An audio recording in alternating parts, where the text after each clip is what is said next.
dalam kitab Al-Ibadah fil Islam, Dr. Yusuf Al-Qaradawi, yaitu bab cerita tentang faedah puasa. Dalam kitab tu dikatakan bahawa manusia ni bukanlah hanya sebentuk batang tubuh yang dapat kita tengok, dapat kita rasa ni sahaja, bukan.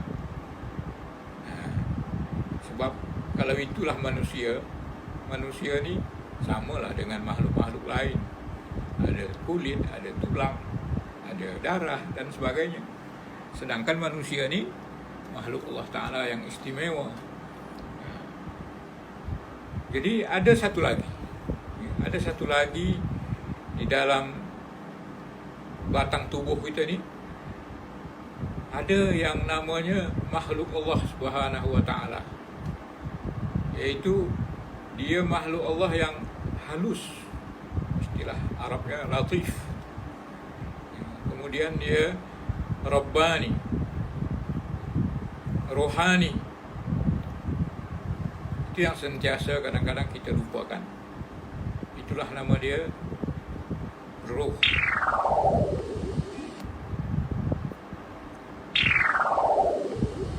Yang tak pernah kita tengok, tapi kita hidup dengan roh. Kita selalu gunakan roh itu. Maka dikatakan manusia adalah terdiri daripada roh yang samawi, yang hidup dalam tubuh yang ardi. Roh itu, roh atau ruh, dia jenis yang samawi, yang datang daripada ketinggian. Hidup dalam batang tubuh kita ni yang sifatnya adalah ardi, bumi, berasal dari tanah. Itulah rahasia manusia. Jadi rahasia manusia tu adalah makhluk agung tu tadi, iaitu yang bernama ruh, yang disalut, yang dibalut dengan tanah liat tadi, yang ardi tadi.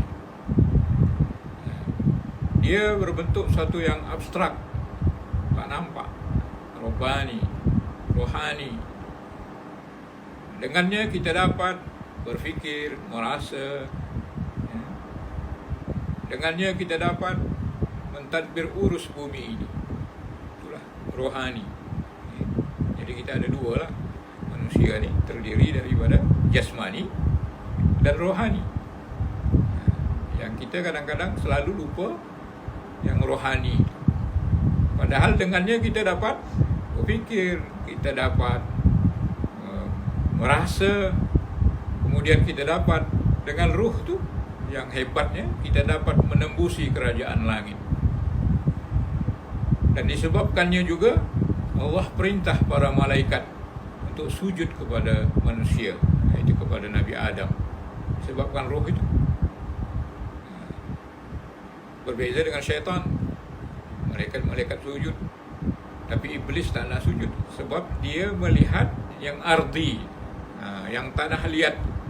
Maka dia sombong sebab dia tak melihat yang rohani.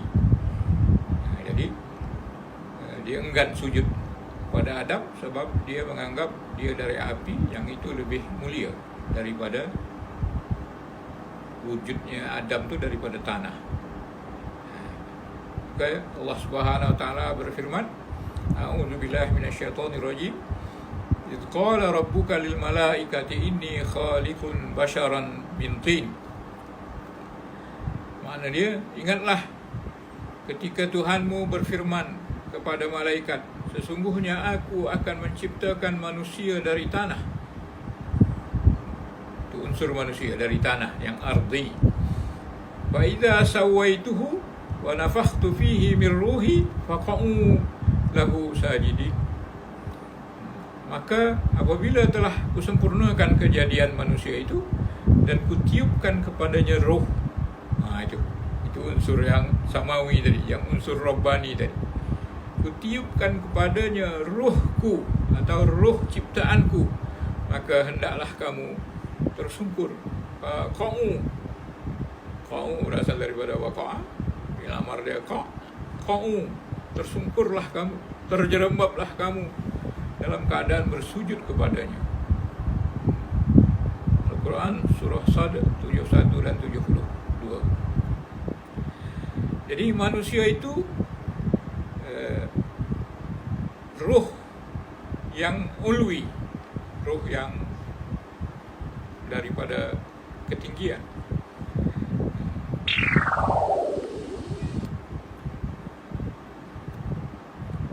Kemudian ada lagi jasad yang sufli. Jadi manusia itu terdiri daripada dua unsur, ruh yang sifatnya ulwi, yang samawi, dan jasad yang sifatnya sufli, itu yang ardi, yang rendah, yang di bawah. Nah, itulah kita, itulah manusia.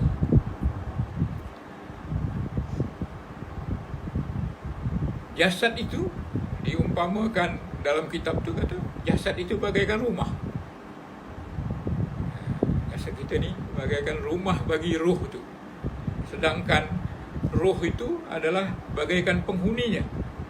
Tengok, rumah dengan ruh sebagai tuan rumah yang mendiami rumah, penghuni bagi rumah. Atau dalam contoh yang lain dikatakan roh itu bagaikan kenderaan, bagaikan kereta, mobil kan namanya. Kemudian roh itu sebagai penunggangnya, sebagai drivernya, atau orang yang musafir di dalam kenderaan itu. Maka rumah tidaklah dibangun untuk dirinya. Rumah dia tidak dibangun untuk dirinya. Rumah itu dibangun untuk keselesaan penghuninya.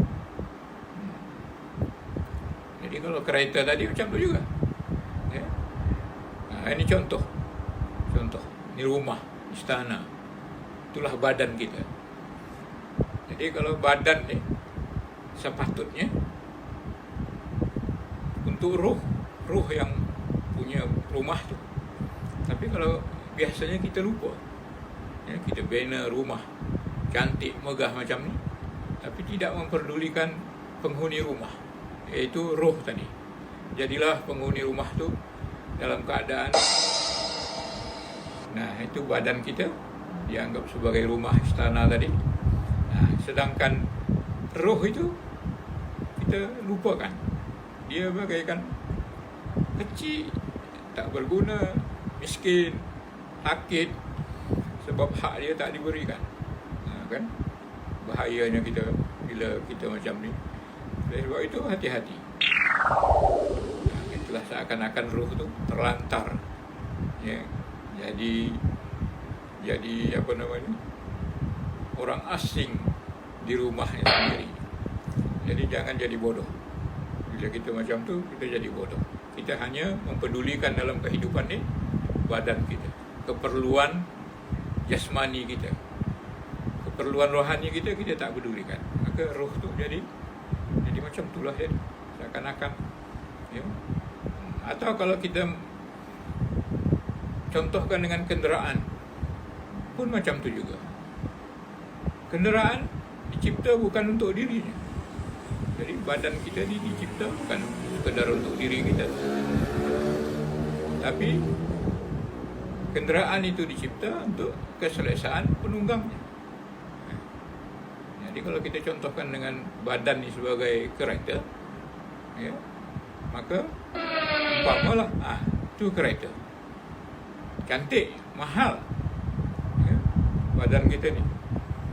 Kita jaga makan, minum, ketenangan dia, keselesaan dia, kita jaga badan kita. Serupalah kita jaga kereta,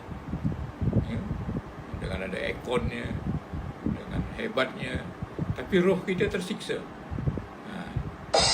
Itu badan kita, tapi roh kita tersiksa. Kita tak pernah bagi dia makan, kita tak pernah servis, kita tak pernah pedulikan roh kita. Telah jadi macam kecil, kurus, miskin, pakaian pun macam itulah. Itulah yang diibaratkan dalam kitab tu, dia sebagai ruh yang tak mendapat peruntukan sewajarnya. Jangan kita jadi bodoh macam ni, ya, hanya memperdulikan jasmani, tapi ruh kita dah ke mana. Jadi alangkah bodohnya kita kalau sibuk dengan rumah, sibuk dengan body kita, jasmani kita, ya, bentuk fizikal kita. Kita makan, kita kenyangkan dia dengan macam-macam makanan, kita puaskan nafsu kita, tapi roh kita tak ada. Kita menjadikan hamba bagi kenderaan. Diri kita ni hamba bagi badan kita. Kalau dikatakan kenderaan tadi, kita sebagai hamba bagi kenderaan kita. Kita servis kenderaan kita, kita beli kenderaan yang mahal untuk kenderaan itu saja. Tapi penghuni atau penunggang kenderaan itu tidak dipedulikan. Tapi kita lupakan ruh kita. Alangkah bodohnya kita. Alangkah silapnya kita kalau itulah yang berlaku. Jadi alangkah bodohnya kita kalau kita lupakan ruh kita. Kita menyembah jasad, menyembah kenderaan. Yang itu sepatutnya tidak begitu diutamakan sehingga kita melupakan ruh kita. Alangkah bodoh. Jadi jangan jadi bodoh lah. Jangan jadi bodoh kita sebagai manusia. Alangkah bodohnya kita jika kita sibuk dengan jasad. Itu kesimpulannya tadi. Jadi kita sibuk dengan jasad, iaitu rumah, istana, kereta, sibuk dengan jasad kita. Mengenyangkan perut dan syahwat sahaja. Jadi kita ni manusia ni, yang jasmani kita ni, ada perut, ada syahwat batiniyah, ada syahwat farjiyah. Manusia terdiri daripada syahwat, ada syahwat amarah lagi. Jadi syahwat yang perut dan syahwat ni selalu kita peruntukkan, kita lebihkan kadang-kadang, berlebih-lebih. Jadi alangkah bodohnya kita, alangkah ruginya kita. Bahkan ada pepatah Arab kata, innamad dunya ta'am wa syarabun wa manam. Fa idza fataka hadza fa 'ala dunya salam. Alangkah hebatnya mereka hingga mereka mengatakan dunia ini untuk makan, minum, tidur. Kalau tak ada benda tu, tak ada makan, tak ada minum, maka goodbye. Fa'alat dunia salam. Eloklah dari dunia ni kamu mundur. Dunia itu untuk makan, minum dan tidur. Kalau tak ada ini, eloklah dari dunia ni kamu mundur. Say goodbye to dunia. Maknanya tak berarti dunia ni kalau tak ada makan dan minum dan tidur. Itulah yang Allah Subhanahu wa taala kata, ara'aita man ittakhadha ilahahu hawah. Surah Al-Furqan 42. Sepenggal itu ada lagi ayat selepas itu. Ara'aita, apa pendapat kau? Terangkanlah kepadaku tentang orang yang menjadikan hawa nafsunya sebagai Tuhan. Ittakhadha ilahahu hawahu. Jadi manusia ni dia menjadikan hawa itu sebagai Tuhan, sebagai yang paling utama dalam kehidupan, sehingga dia mati-matian mencari duit untuk makan, mencari segala-galanya untuk minum dan untuk sedap tidur. Maka selalu kita katakan ramai orang yang berusaha susah payah untuk mencari kesenangan hidup, tapi tak ramai orang bersusah payah untuk kesenangan selepas hidup. Itu perlu dipikirkan juga kata-kata. Cantik kata-kata ulama seperti itu. Ya. Padahal Allah Ta'ala katakan inhum illa kal an'am, tiadalah mereka yang macam itu melainkan bagaikan binatang ternakan. Ya. Al-Furqan 43 sambungan ayat itu tadi. Ya. Bal hum adallu sabila, bahkan mereka itu lebih teruk lagi daripada binatang ternakan itu. Ya. Itulah manusia. Manusia ni supaya kita betul-betul ingat bahawa kita ada roh dan ada jasad. Kita biasa ingat jasad kita aja. Kalau sakit jasad kita pergi hospital. Tapi jarang orang bila roh dia sakit, dia risau dengan keadaan. Jadi kalau dah kita tahu kita ada roh, kita ada jasad, maka faham-fahamlah jasad tu ada tuntutannya, ada kehendaknya dari jenis alam lingkungannya yang sufli, yang rendah tadi, yang di bumi ini tadi. Dia nak makan, dia nak minum, dia nak melampiaskan syahwatnya. Nah, itu hak dia, bagilah, tak ada masalah. Tak ada masalah bagi hak jasad tu. Tapi jangan lupa hak ruh. Ruh juga ada tuntutannya, ya, dari jenis alam lingkungannya, yaitu yang ulwi, yang dari atas, yang dari ketinggian. Jadi dia ada makanan juga, dia ada tuntutan, dia ada keinginan dia. Nah, ini yang kadang-kadang kita lupa. Apa tuntutan roh? Itulah mengabdi kepada Allah Subhanahu wa Ta'ala. Nak kenal Tuhan, nak puji Tuhannya. Itulah yang dikatakan apa? Hak roh. Masalah ya, jika tuntutan roh tu diabaikan kerana hanya mementingkan tuntutan jasad saja, jasmani saja, rohani kita tak kita perlukan, kita tak peduli, kita abaikan, kita hanya mementingkan tuntutan jasad sahaja. Macam inilah bila buka puasa, nasi kambing, orangnya 2-3 orang aja, tapi nasinya sekapal. Alangkah ruginya manusia kalau macam hanya menginginkan tuntutan jasad sahaja. Maka kalau itulah yang terjadi pada manusia ni, terjerumuslah, tersembablah manusia itu dari ketinggian seperti malaikat, bahkan lebih daripada malaikat lagi yang mulia, menjadi haiwan yang hina, bahkan mungkin menjadi syaitan yang celaka. Jadi kalau hanya makan lah, lupalah dengan ini, dengan rimau, dengan singa, dengan lembu, dengan kerbau, makan juga. Ya. Keperluan jasad kita saja kita pedulikan. Jadi syaitan lah.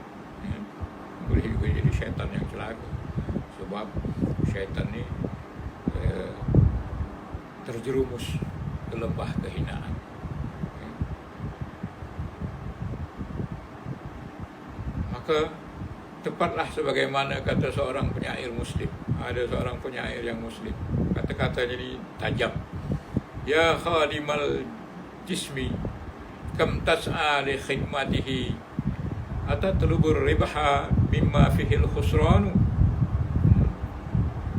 Kemudian dia kata lagi, aqbil ala nafsi wastaqbil fadailaha fa anta bin nafsi la bil jismi insan.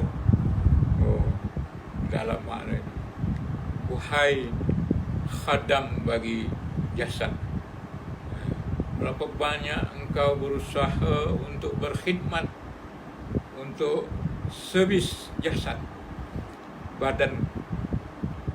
Apakah engkau mencari keuntungan dari perkara-perkara yang di sana banyak kerugian? Aqbil ala nafsi, datanglah kepada jiwa, itu ruh tadi. Datanglah kamu kepada jiwa dan terimalah macam-macam kelebihannya. Hadapilah dia dengan segala kelebihannya. Berilah hak-hak dia sebagai orang atau sebagai penghuni yang perlu diagungkan. Sebab apa? Sebab engkau dengan jiwa itulah engkau sebagai manusia. la bil jismi, bukan dengan tubuh badan. Jadi maknanya kita ni rugi kalau sekadar nak servis keperluan badan jasad kita lagi. Padahal kita ni manusia ni bukan untuk jasad, ya. Kita ni mulia kerana rohani kita, kerana jiwa kita tadi. Sebab jasad kita ni akan mati selepas kematian. Tinggallah roh kita yang kekal itu dibawa menghadap Allah Subhanahu Wa Taala. Jadi di sinilah peranan puasa sebenarnya. Peranan puasa itu betul. Supaya apa? Supaya puasa itu boleh membebaskan manusia ni dari penjara hawa nafsu. Maknanya manusia ni terkurung. Roh dia tu, jasmani tu mengurung roh tu. Di penjara nafsu. Di penjara nafsu perut dengan makan banyak, dengan makan sedap-sedap. Penjara nafsu syahwatnya, sehingga roh tu tak dipedulikan. Roh tu jadi tak ada makanan, kecil, halus, siput aja dia. Akhirnya dia sakit. Dan kita tak perasan roh kita sakit. Kita perasan bila badan kita sakit. Supaya roh itu keluar daripada penguasaan atau sultan haiwan, penguasaan kehaiwanan, ya, untuk menyerupai malaikat. Jadi puasa tu mengeluarkan roh tu daripada kekuasaan cengkaman kehaiwanan manusia tu, supaya dia betul-betul jadi tinggi macam malaikat, bahkan lebih daripada malaikat pun. Ya.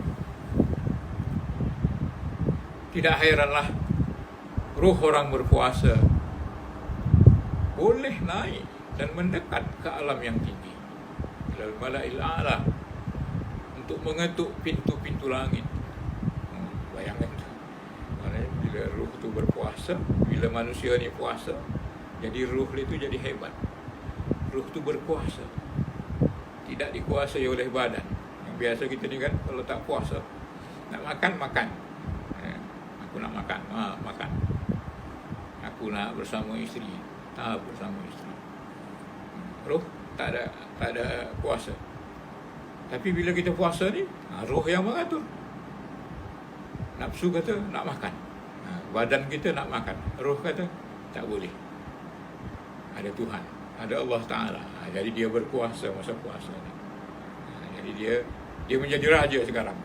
Ya, bulan puasa ni roh tu menjadi raja. Nak makan, nak minum, roh kata no way. Hari ni hari ketuhanan, ya, kamu tak boleh makan hari ni. Nak tidur, roh kata tak boleh tidur, mesti tahajud malam, mesti berdoa, mesti tarawih, mesti tadarus. Roh kita berkuasa sekarang. Dan kita pun pergilah tarawih. Walaupun kadang-kadang setengah orang tarawih itu macam-macam tu je lah. Baca ayat pun, baca Quran pun, yalah, kadang-kadang baca, kadang-kadang tidak. Tapi orang yang berpuasa yang sebenarnya, masa inilah dia pulun Quran habis-habisan. Jadi bila roh orang puasa tu, dia boleh bebas merdeka, hingga dia boleh naik ke al-mala'il a'la, ya, sampai mengetuk pintu-pintu langit dengan doanya, sehingga terbukalah pintu langit, kemudian dikabulkanlah. Hebat orang berpuasa. Makanya dalam surah Al-Baqarah, selepas ayat puasa tu, idza sa'alaka ibadi anni fa inni qarib. Itu salah satu hikmah daripada puasa. Maka ujung-ujung ayat tu, bila orang-orang bertanya kepada engkau, wahai Muhammad, fa inni qarib, katakan aku dekat. Maknanya apa? Ada hubungan kedekatan hamba tu kepada Tuhan dengan ibadah puasa. Jadi sehubungan dengan itu, ada Rasulullah SAW kata 3 doa yang tak ditolak. Maknanya doa 3 jenis hamba ni tidak ditolak, maknanya diterima. Yang pertama adalah doa orang yang puasa sehinggalah dia berbuka. Bayangkan tu, doa orang puasa. Jadi masa puasa ni kalau seboleh-bolehnya kita berdoa, insya-Allah akan dikabulkan oleh Allah Subhanahu Wa Taala. Sebab apa? Doa orang puasa ni tak ada batas. Sebab dia naik ke langit ketujuh. Jumpa pada Allah Subhanahu Wa Taala, dekat kepada Allah Subhanahu Wa Taala. Fa inni qarib. Yang kedua, imamul adil. Imam yang adil pun tidak ditolak doa. Kemudian yang ketiga adalah da'watul mazlum, doa orang yang dizalimi. Hadis ini diriwayatkan oleh Imam Tirmizi dan Ahmad, Ibnu Hibban dan Ibnu Majah dan Ibnu Khuzaimah.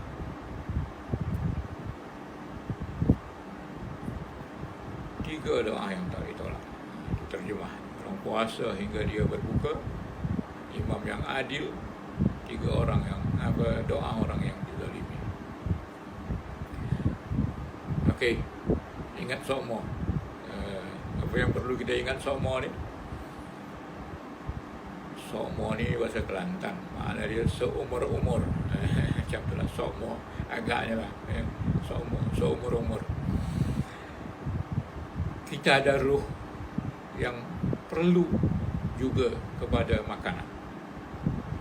Jadi ruh kita tu perlu juga ada servis bagi dia makan, bagi dia minum, bagi dia shining. Jangan lupa tu. Jadi jangan biarkan roh kita sakit sebab tak kita bagi makan, ya, sebab kita tak bagi dia servis. Apa makanan dia? Makanan dia semua bentuk taat dan ibadah. Itulah makanan roh. Ya, bagi makan segala bentuk ibadat dan segala bentuk roh. Di antaranya sembahyang, ya, sujud, rukuk tu. Allahu Akbar. Kalau orang sedang sembahyang, sedang rukuk, maka roh dia tu senang, ya, naik rasa darajat dia. Makanya bila kita sembahyang tu kan rasa tenang, lapang. Itu roh lah. Roh yang lapang, senang, ya, relax, rehat masa sembahyang tu. Itu roh lah tu. Sebab dia, kita bagi dia makanan yang sesuai dengan dia, ya. Makanya Rasulullah SAW ada kata, arihna bis-salah, ya Bilal, arihna bis-salah. Wahai Bilal, rehatkan kami dengan sembahyang. Jadi maknanya suruh Bilal azan supaya dimulakan sembahyang. Sembahyang tu untuk berehat, to relax, untuk lepaskan tension daripada kesibukan dunia dengan sembahyang. Atau yang lain lagi, puasa Ramadan. Puasa itu juga ibadah yang sangat penting untuk makanan roh kita. Kemudian sedekah, zakat, ya, bantu orang, itu juga roh kita menjadi tenang. Kerana orang kata, you are what you give, not you get. Awak sebagai manusia adalah yang apa yang awak beri, bukan apa yang awak dapat. Kita kan tidak kan. Kalau memberi itu rasanya kita tak seronok. Bila mendapat, kita seronok. Padahal bukan. Manusia itu yang sebenarnya, yang dia beri itulah yang dia jadi senang, gembira. Kita lain, bila kita memberi, sesak nafas kita kan. Seakan-akan kita naik ke langit ketujuh. Nak melepaskan RM10 tu, ya Allah, benda-benda kita sesak nafas, ya. Mujur tak pingsan, ya. Salawat, ya. Banyak-banyak salawat kepada Nabi SAW, ya. Kemudian istighfar, astaghfirullah wa atubu ilaih, atau sayyidul istighfar. Itu membuat roh kita tu makan vitamin. Makan apa? Makan makanan dia lah, makanan yang sesuai untuk dia lah. Banyak-banyak istighfar, ya. Kalau nak dipanjangkan bab istighfar ni banyak sangat, ya, faedah-faedah istighfar. Tapi cubalah kita beristighfar sentiasa, ya. Paling tidak kata Nabi SAW, beruntunglah siapa yang akan mendapati pada lembaran amalnya besok banyak istighfar. Jadi sementara kita nunggu buka ke, atau di pejabat ke, atau di mana-mana, di hospital ke, di airport ke, sementara menunggu tu isilah waktu-waktu menunggu kita tu dengan istighfar. Apa istighfar tu? Astagfirullah. Jangan pula silap ya. Kadang ada orang istighfar bukan macam tu. Istighfar tu kata dasarnya ya. Istighfar tu apa? Astagfirullah. Paling tidak astagfirullah ya. Atau istighfar yang lain lah. Atau tasbih, zikir subhanallah, alhamdulillah, la ilaha illallah, Allahu akbar ya. Kalau nak pakai tasbih tak apa, tak pakai tasbih tak apa, nak kira tak apa, tak kira tak apa. Yang penting masa-masa kosong kita tu berisi ya. Subhanallah, subhanallah, subhanallah, bihamdih, dan macam-macam zikir-zikir yang lain. Atau buat baik kepada mak bapak. Ini pun suatu perkara yang sangat-sangat baik untuk roh kita. Buat baik pada mak bapak ya, sebab bila kita derhaka sama mak bapak, roh kita menangis, roh kita menjerit ya. Satu bab yang panjang juga kalau nak dibincangkan ya, bab buat baik pada mak bapak, apalagi mereka sudah sampai ke had umur yang tua ya. Itu baca Quran bulan Ramadan ni, Syahrul Quran.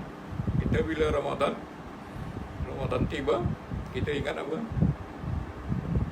Syahrul Siyam, bulan puasa. Tapi ada lagi satu. Bila tiba saja Ramadan, dia adalah Syahrul Quran.